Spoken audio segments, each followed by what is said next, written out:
Trizac. L'original.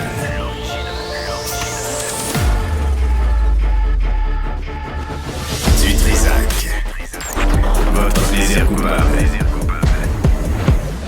Oui, bonjour tout le monde. Bon mercredi, on est le 14 mai. Anne-André, bonjour. Bonjour Benoît. Oui, smash burger, poutine, Oh là là.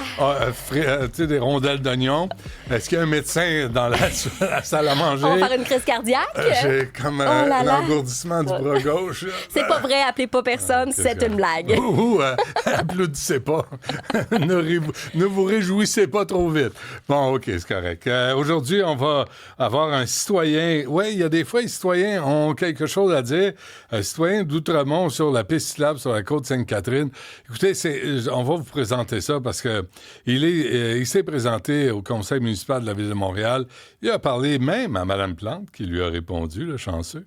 Puis là, c'est comme, y a-t-il des études pour justifier une autre piste cyclable, réduction des voies, on passe de 2 à 1, c'est quand même une artère importante. Il y a des pistes cyclables juste à côté. Faut-tu en faire absolument partout et dans les nuages? On va lui parler tantôt. Il s'appelle Marc Poulin. Aussi, Daniel Girard. C'est Daniel Girard qui est à midi? Et Paul Saint-Pierre Plamondon est à midi et quart à peu près. La première, elle est la présidente directrice générale de l'Association gestionnaire des établissements de santé et services sociaux. Ils sortent aujourd'hui. C'est une journée où on va pouvoir leur poser des questions sur le système de santé. Puis après, on aura Paul Saint-Pierre Plamondon, chef du Parti québécois, pas juste sur Alex Boissonneau, mais tout ce qui suit, même le cabinet de Mark Carney, qui paraît qu'il est là pour défendre le Québec. Je dis ça, je dis rien. Bon, il y a un sondage aussi qui est publié aujourd'hui. Les Québécois veulent du sang neuf, c'est dans le Journal Montréal. Le Parti québécois est à 33 %, le Parti libéral à 21 %, la CAQ à 20 %, le Parti conservateur à 13 % et Québec solidaire à 10 %. Avec nous, Émilie Lessard-Terrien, qui est une ancienne de Québec solidaire, qui a même été co-porte-parole pendant un bout de temps. Madame Lessard-Terrien, bonjour. Bonjour, Robert Dutrizac. Bonjour. Non, c'est Benoît Robert, il a pris sa retraite. Benoît, mais oui, Benoît, excuse-moi. Ça arrive. Puis on a le même nom de famille, mettons, on n'est pas plusieurs. Hey, ça part mal, vous m'en devez une, là. Oui, je suis désolée. OK, vous allez me dire vraiment ce que vous pensez de la performance de Québec solidaire, parce que là, ils sont pas rendus en 4e place, ils sont en 5e place après le Parti conservateur. Ça va pas bien? Ouais, ça va pas super bien, mais en même temps, je pense qu'il faut pas tellement se surprendre. Je pense que les dernières années ont été un peu houleuses. Par contre, ça fait pas de Québec solidaire un parti qu'il faut mettre dans le garde-robe. Là. Ça reste un parti extrêmement pertinent, surtout dans le contexte actuel, je pense, là, avec le contexte géopolitique mondial qui est un peu en train de bouger. Moi, je pense qu'il y a un parti qui est là pour les travailleurs, qui est là pour l'environnement, qui est là pour la justice sociale dans un monde où les inégalités se creusent de plus en plus, où il faut revoir comment est-ce que on approvisionne nos chaînes, nos différentes chaînes de production, comment est-ce qu'on peut revenir vers une production beaucoup plus locale avec nos savoir-faire locaux. Moi, je pense que Québec solidaire a encore tout à fait là, sa place sur l'échiquier politique québécois. Mais le propos de gauche, Émilie, c'est important dans toute société, mais là, quand c'est rendu que Québec solidaire est derrière Éric Duhaime, qui est à 13 %, qui n'a aucun élu à l'Assemblée nationale, les gens, il y a un désistement, là. Les gens quittent le navire, là, c'est clair. Il faut le prendre, je pense, dans le contexte quand même actuel où on sort quand même d'une campagne fédérale où pendant des semaines, là, je veux dire, le Parti conservateur du Canada a quand même fait beaucoup les manchettes. C'est un peu son petit frère là, ou son cousin, là, le Parti conservateur du Québec. Puis là, depuis que Donald Trump est rentré en poste, la politique québécoise, elle a de la difficulté à se tailler une place dans la grande actualité. On parle de qui depuis des mois? On parle beaucoup des États-Unis. On parle du Canada. Fait que c'est plus difficile pour les partis au Québec, mais qui n'ont pas nécessairement leur ascendant au niveau national. Quand on pense au Parti québécois, évidemment, son ascendant, tu sais, on pense au Bloc, il y a le Parti libéral, bon, ben, il y a aussi ses accointances, puis là, le Parti conservateur, Québec solidaire, bon, peut-être plus difficilement représenté sur la scène fédérale. Non, moi, mais je pense que c'est normal. Émilie, Québec solidaire couche avec le NPD depuis le début. On a posé des questions à tous les leaders de Québec solidaire qui étaient prêts à voter pour le NPD avant de voter pour le Bloc québécois. Ça, c'était clair. Puis le NPD est à 7 élus lors des dernières élections.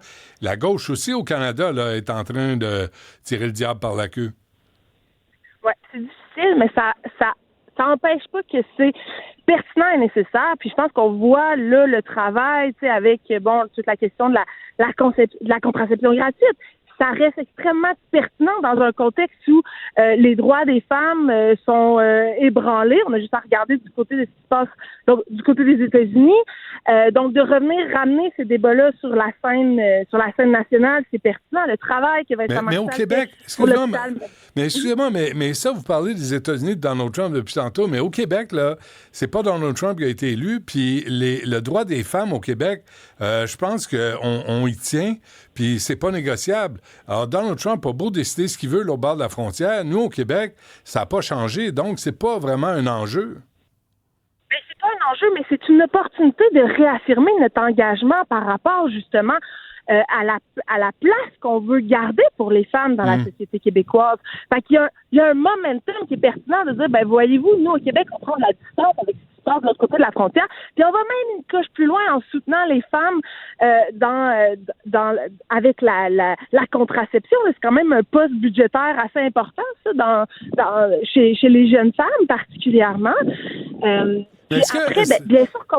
Oui, non, je comprends. Est-ce que le Québec solidaire, Émilie Le Sartérien, a perdu aussi, subi aussi le désintérêt des régions face à son parti, a oublié qu'il n'y a pas juste Montréal et les alentours? Ben, c'est sûr que depuis qu'on a perdu, que Rouyn-Noranda-Témiscamingue a été perdu, c'est clair que c'est plus difficile, mais en même temps, je retournerai la question pour tous les partis. Quel parti en ce moment au Québec est là pour défendre les régions? Puis c'est très drôle parce que celui qui m'a remplacé dans Rouyn-Noranda-Témiscamingue, Daniel Bernard, a justement fait une sortie cette semaine dans ma région pour dire qu'il n'y avait pas de coup des franges pour les régions autour de la table des ministres, puis que le gouvernement en ce moment, tout le monde en a que pour le sud du Québec, là, parce que là, nous, on est plus dans le nord, mais disons pour la région plus centrale montréalaise. En ce moment, il n'y en a pas de parti qui la porte, cette voie-là, pour les régions. Pourtant, les régions, dans le contexte géopolitique en ce moment, sont la clé. Les ressources naturelles, elles sont dans les régions. Donc, si on veut se virer de bord puis développer une économie plus forte au Québec, ça va être beaucoup dans les régions que ça va se passer, à condition, bien sûr, qu'on arrête de donner la valeur ajoutée de la transformation de nos produits ailleurs qu'au Québec, ailleurs qu'au Canada. Donc, il y a tout un travail à faire en mettant les travailleurs au centre de cette transition-là, en incluant les petites PME aussi, les PME du Québec qui sont des créatrices de richesses, mais qui savent transformer nos ressources naturelles, qui donnent de l'emploi aussi, qui maintiennent des services dans les régions. Puis pour la crise climatique, il ne faut pas l'oublier non plus. Si on est capable de produire nos biens de consommation au Québec, on arrête de voyager ça sur des distances à pu finir. Mais tout ce que vous dites, là, Émilie, tout ça, là, moi, j'entends des chroniqueurs qui sont plus de centre-droite qui disent la même affaire que vous, là, avec le même agenda. Moi, la question que je me pose sur Québec solidaire, qui est 5e dans ce sondage, c'est est-ce que Québec solidaire a mal choisi ses chevaux de bataille? Les sorties sur le racisme, d'accuser les collègues de M. Boisy là, de racisme, Mme Gazal là, qui appuie From the River to the Sea les manifestations anti-israéliennes. Est-ce que les Québécois se disent pas « Hey, t'es payé par les contribuables québécois. La réalité au Québec, là, c'est ce que vous avez dit, là, le droit des femmes, les travailleurs, les entreprises, les PME, ça, c'est des chevaux de bataille qui sont importants. Le reste, ça ne nous appartient pas. » Ben, je pense qu'il faut, il y a une solidarité à maintenir aussi en ce moment là au Québec. Si on a le niveau de vie qu'on est en train de vivre, parce qu'il y a des gens en Asie, il y a des gens en Amérique centrale, en Amérique latine, qui sont exploités pour qu'on puisse s'habiller à moindre coût, pour qu'on puisse se nourrir à moindre coût. Bon, mais ça, j'ai pas vu Ruba Gazal.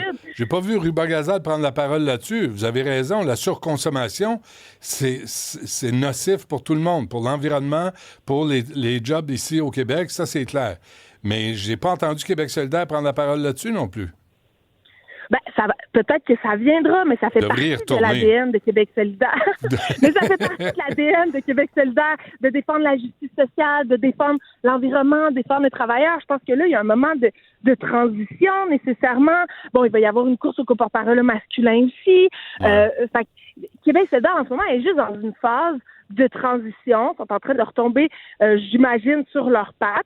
Puis il y a probablement des nouveaux chevals de bataille qui va se dessiner. Puis je pense que ça reste pertinent, il faut juste se donner du temps. Émilie, est-ce que Québec solidaire, depuis le départ de Gabriel Nadeau-Dubois, votre ancien collègue, où vous avez quitté aussi à cause de la façon qu'il gérait le Québec solidaire, là, sauf erreur, je ne parlerai pas à votre place, mais tu sais, il voulait professionnaliser Québec solidaire. Il voulait en faire un parti qui pouvait éventuellement prendre le pouvoir.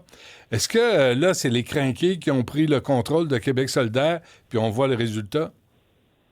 Non, pas du tout. Moi, je pense que, je veux dire, prendre le pouvoir, être un parti du gouvernement, ça, c'est l'objectif de tout le monde. Maintenant, c'est quoi les stratégies pour y arriver? C'est là que ça faisait pas nécessairement consensus avec tout le monde à l'intérieur de Québec solidaire. Fait qu'on est vraiment plus dans les stratégies où on peut aller, tu sais, il y a la stratégie plus des partis traditionnels, plus je dirais, calculée, organisée. Il y a rien qui retrousse, mais il y a aussi la voie où on fait plus de place, disons, aux institutions, à l'organique, à saisir les moments, à travailler avec les communautés, tu sais, pas arriver nécessairement avec un agenda qui est prévu en haut, mais de y aller avec les forces vives qui sont sur le territoire. Je pense que c'est des stratégies qui sont différentes et les gens ont soif aussi d'authenticité, de franchise. La langue de bois, quand c'est trop calculé, les gens le ressentent, les gens aiment pas ça, tu sais, on aime ça, des leaders dans lesquels, en fait, on peut se reconnaître, donc qui ne sont pas nécessairement parfaits, mais qui ont le courage de leurs convictions, puis qui sont capables de mettre leurs pieds à terre quand il faut. Je pense que ça, il y a quand même beaucoup d'appétit pour ça dans la population. Je vous écoute, là. À quand votre retour à Québec solidaire, vous, là? Voilà, je vous parle, là, j'ai les deux pieds dans le champ, je suis avec les oiseaux, j'ai plein de projets à la ferme, puis à tous les matins que je peux réveiller mes enfants pour les amener à l'école, c'est précieux, chéris ces moments-là. Ouais. C'est précieux, donc pas pour tout de suite, mais je vais toujours rester impliqué dans le développement des questions qui vont toucher le Québec et les régions. Ouais. Pensez-vous vraiment que Ruba Gazal veut d'un co-porte-parole? Est-ce que ça marche, cette patente-là, d'avoir deux co-porte-parole, mais qui doivent consulter avant de répondre à chaque question? Il me semble que ça marche pas, cette affaire-là. Que vous en pensez? Je pense que c'est une formule qui peut être extraordinaire, je veux dire, qui a fait ses preuves quand même. Là. On a eu des duos, des super beaux duos quand même à Québec solidaire. Je pense que ça permet de compléter vraiment les forces vives, soit du caucus, mais moi j'y croyais à l'extra-parlementaire aussi. Maintenant, il y a des grandes lignes directrices.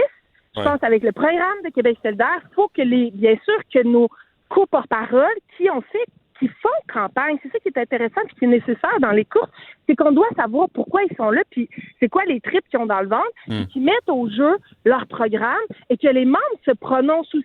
Quand les membres se prononcent, c'est aussi, ils adhèrent à la vision du co-porte-parole, mais après le co-porte-parole, bien sûr, il faut qu'il y ait les coups des franches pour être capable de faire atterrir cette vision-là.